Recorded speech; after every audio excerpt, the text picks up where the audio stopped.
This is Unveil, Real Cases, AI Analysis, investigating the connections others overlook.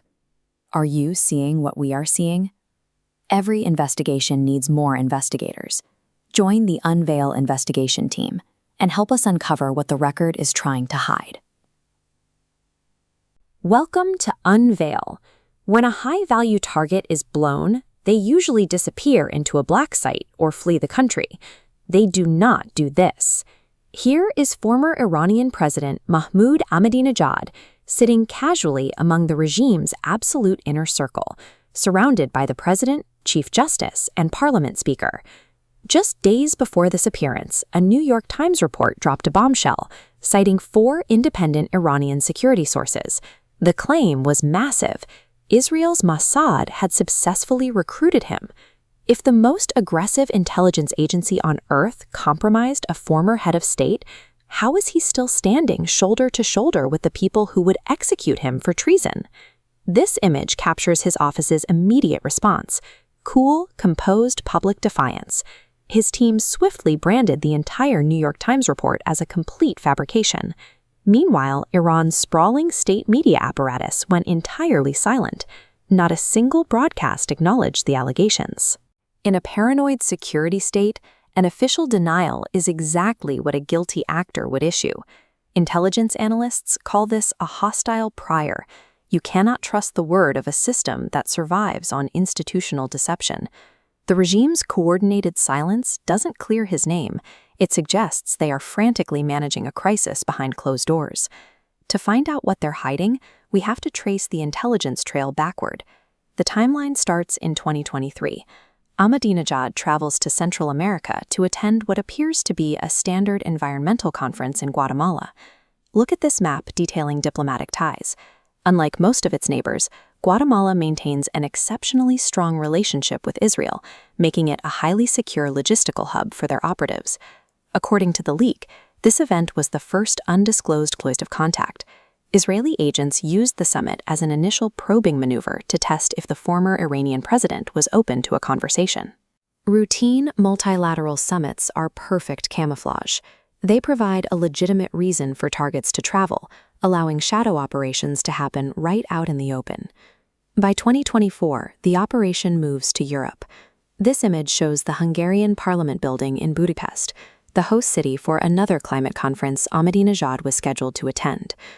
Environmentalism is a secular, universalist discourse, a theological blind spot for the regime that allowed Ahmadinejad to travel without the usual diplomatic scrutiny. This climate conference provided the specific, non-political air gap needed to manufacture a cover for a face-to-face encounter. This is David Barnea, the director of the Mossad. He personally flew to Budapest to lead the meeting. This portrait shows Ayatollah Ali Khamenei. Ahmadinejad was locked in a bitter conflict over the succession of Khamenei's empire. Mossad saw an opportunity and made their pitch. They would groom Ahmadinejad to take over the regime. Intelligence agencies routinely flip informants or military officers.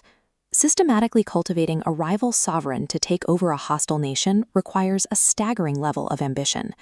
Fast forward to the chaos of the 2026 war. The slow burn of asset cultivation suddenly accelerates into a violent military crisis. Israeli munitions tear into the neighborhood immediately surrounding Ahmadinejad's residential complex in Tehran. The explosion provided a kinetic distraction, calculated to blind local security forces during a high-stakes human extraction. A massive bombing forces first responders and intelligence units to look up at the sky and outward at the rebel, leaving the streets temporarily unmonitored for a ground team. This schematic traces what happened next. Under the cover of the raid, Mossad operatives on the ground grabbed the target and moved him along this route to a secure safe house deep inside Iranian territory. They were seconds away from initiating a ghost protocol, the exact moment an asset is scrubbed from the grid and vanishes from the regime's radar. But the intelligence feed suddenly goes dark. Ahmadinejad exhibits sudden caution, halting the extraction. Before Mossad can complete the exfiltration, and before the IRGC can secure the building, he abandons the safe house, vanishing under entirely unclear circumstances. That brings us back to where we started. An exposed asset is now loose inside a paranoid state. Until he is either put on trial or spirited out of the country, His true allegiance and his ultimate fate remain completely unknown. In late February 2026, the sudden death of Iran's supreme leader plunges Tehran into an immediate succession crisis. But as factions scramble for control, a far more explosive rumor begins tearing through the capital's political elite. Mahmoud Ahmadinejad, the former hardline president of the Islamic Republic, is secretly working as an intelligence asset for the State of Israel. For Iranian hardliners, planting this kind of rumor serves a highly specific domestic purpose. Accusing a former head of state of espionage creates a paralyzing environment of suspicion. It forces Iranian intelligence agencies to launch exhaustive internal investigations, depleting their resources and distracting them from monitoring the power grabs happening at the very top of the regime. There is also an immediate political target. Mossad Khamenei, the late supreme leader's son, is positioned to inherit control of the country. Ahmadinejad has been one of the most vocal, high-profile opponents of this dynastic succession, making him an obstacle the incoming hardline faction urgently needs to neutralize. The accusation carries a massive historical contradiction. During his 2 terms as president, Ahmadinejad defined his political identity by openly calling for the destruction of Israel. Suggesting that a politician with this specific ideological record would risk execution to collaborate with Mossad defies conventional intelligence logic. Yet he occupies a unique space in Iranian politics. He cultivated an image of extreme anti-corruption asceticism, bringing his own lunch to the presidential palace and refusing state funds. This populist approach allows him to attract both conservative working-class voters and reformists who oppose the current religious leadership, making him an unpredictable wildcard. The root of his alienation traces directly back to the Khamenei family. Ahmadinejad vehemently opposed the Bait al-Murshid, the leader's household, a process where the supreme leader's inner circle seized hundreds of billions of dollars in state assets, including real estate, oil, and mining companies. He viewed this massive consolidation of wealth as the conversion of the republic into a personal monarchy. This combination of intense cross-factional popularity and a deep, irreconcilable grudge against the ruling family creates a perfect storm. It gives the regime every motive to manufacture a smear campaign against him, while simultaneously giving Ahmadinejad the exact kind of bitter motivation required to turn against his own government. In July 2026, the domestic rumors in Tehran escalates into a global intelligence event. The New York Times publishes an extensive report detailing a multi-year Mossad operation designed to cultivate Ahmadinejad, culminating in a dramatic extraction attempt during an Israeli airstrike on his residential complex. The claims are dissected by Dr. Ahmed Yassin, a former Hezbollah intelligence insider fled to France after being sentenced to 15 years in absentia by a Hezbollah military court. Yassin points out a crucial detail about the reporting that elevates it above a standard political leak. The Times investigation relies on 4 distinct, highly placed Iranian security and intelligence sources. These 4 separate insiders converged on the exact same operational details, passing a rigorous editorial threshold and signaling a massive coordinated leak from deep within the Iranian security apparatus. The sources describe a high-stakes operational pipeline reaching directly into the former president's inner circle. In 2024, Mossad Director David Barnea allegedly flew to Budapest, using a climate change conference as a cover for a face-to-face meeting with Ahmadinejad. The stated objective was to groom the former president to assume power in a post-Khamenei Iran, anchored by a commitment to completely normalize diplomatic relations with Israel. The Islamic Revolutionary Guard Corps discovers the communications.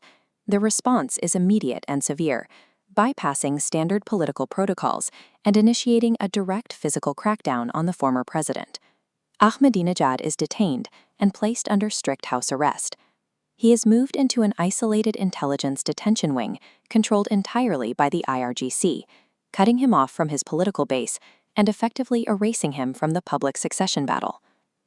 Ahmadinejad's office releases statements denying everything, but the IRGC's decision to lock down a former 2-term president inside a military intelligence wing indicates they view the report as a catastrophic national security crisis. The security breaches targeting Tehran's political elite mirror a similar pattern of high-level compromise within the regional axis of resistance. Across the border in Lebanon, Hezbollah is grappling with the realization that their own strategic infrastructure has been compromised at a granular level. Hezbollah operates a highly classified internal division known as Unit 1100. This is their preventive security branch, designed specifically to stop foreign intelligence agencies from mapping or sabotaging the organization's infrastructure. Unit 1100 holds a very specific mandate. Their technical branch must physically inspect and clear every single piece of communications equipment entering Hezbollah's supply chain. Absolutely no hardware, including thousands of wireless pagers, can be distributed to operatives without passing through this exact bottleneck. The head of Unit 1100 was a commander named Sheikh Nabil. According to Dr. Yassin's operational analysis, the devastating explosion of thousands of rigged pagers across Lebanon could only happen if Nabil himself was working as a Mossad asset, deliberately clearing the rigged devices through his own security checkpoints. When Hezbollah realized their top security chief enabled the attack, they executed him. But to hide the catastrophic internal failure from their own ranks, they covered it up. They positioned Nabil in an exposed, unfortified building and staged his death to look like a standard, opportunistic Israeli airstrike. A former Iranian president allegedly negotiating normalization in Europe, Hezbollah's chief of preventive security allegedly waving rigged explosives through the front door. The physical battlefields capture the public's attention, but the foundational structure of the entire axis of resistance is being quietly dismantled from the inside out. No single person sees the whole picture. That's why Unveil exists. Join our investigations. Share your perspective. Challenge our assumptions. Suggest the next mystery. Together, we see more.